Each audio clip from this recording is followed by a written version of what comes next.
Now we'll add some qualifications and some competency proficiency assessments to our profile.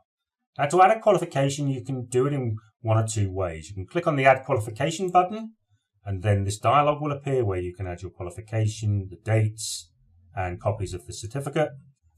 Or you can select from list. And we'd encourage you to use the select from list option, because when you click on that, then all the qualifications that are entered into the CASA database will be listed here. And then what you need to do is you just need to see if your qualification is in the list, and then if it is, then just select that qualification.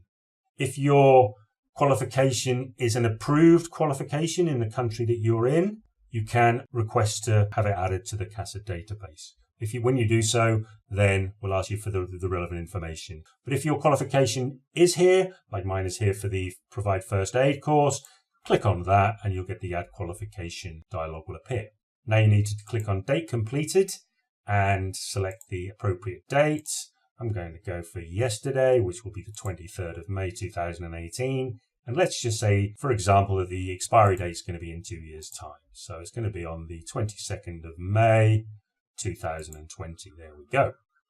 If you've already uploaded some files, some images of your certificates or qualifications, then you can select the Choose from Already Uploaded File option. And then your images will appear here. As you can see, I haven't uploaded any as yet, so that's why there's none available. So what I now need to do is I now need to upload a copy of the front of my certificate. So I choose the file, and here we go. There's my Certified First Aider, and then I can upload the back of the certificate. There it is there. And then I can add any notes that I want. Purposes. There we go. And at the bottom here, we have the active and the inactive fields. Now, if you mark a qualification as active, then this appears on your profile. And if you're an employee and you're employed by a company, then this qualification will be added to their system for the purposes of notification and so on and so forth. If you don't want to add this qualification to the system or to hide it on your own profile, deselect the active option. And by deselecting it, you will automatically mark it as inactive. And then when I click on Save, qualification is added to my profile. And as you can see, it's visual. It's very, very visual. So we have the course name, the date completed, the expiry date. I have the image where I can click on Open to view the image in my browser, like so. Then the notes, and then the status is marked in orange. It tells you instantly at a glance that the status is inactive.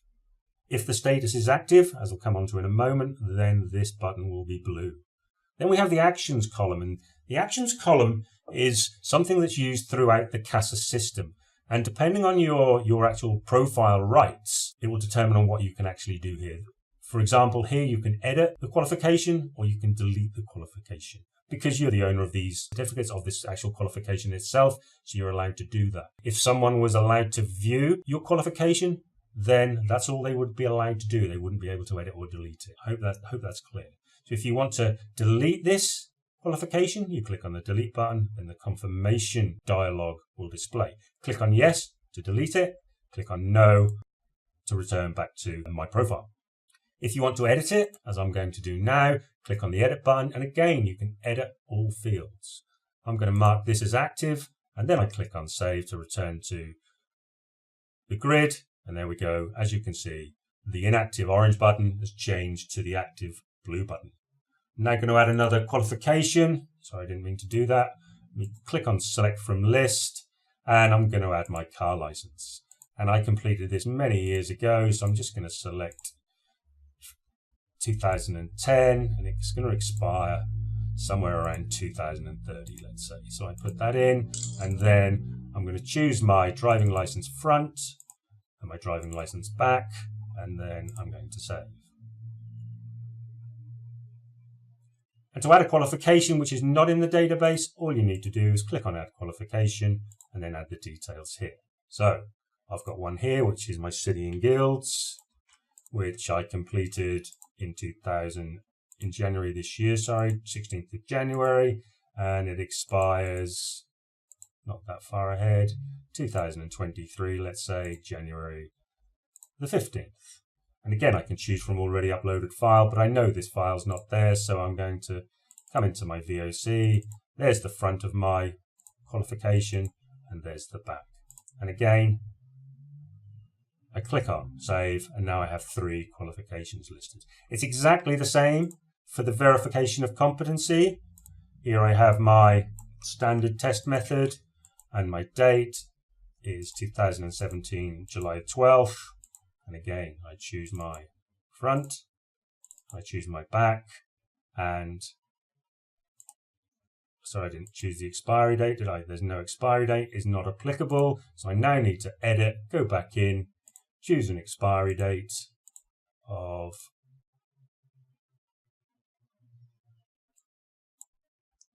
July 11th, 2020. And then I can save. And there we go. That's my qualifications added, my VOC, and you can keep adding your qualifications and your certificates as I've just shown there. Below these, we have the CASA online training and the company specific training. Now here at CASA, we've created some online training for you to get you up and running with the system. When that's assigned to you, this will appear here. As you can see, course name, expiry date, etc. Similarly with company specific training, your own companies can create training specific to you. When that's assigned to you, that will also appear here.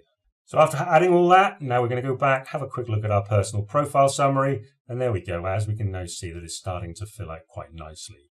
And you can email this to other people. The beauty of this profile is that when we later on release our job match module and things like that, your profile can be working for you 24 hours a day to secure work. So it's a great system. And as you can see, that the more information that you add, the harder it's going to work for you.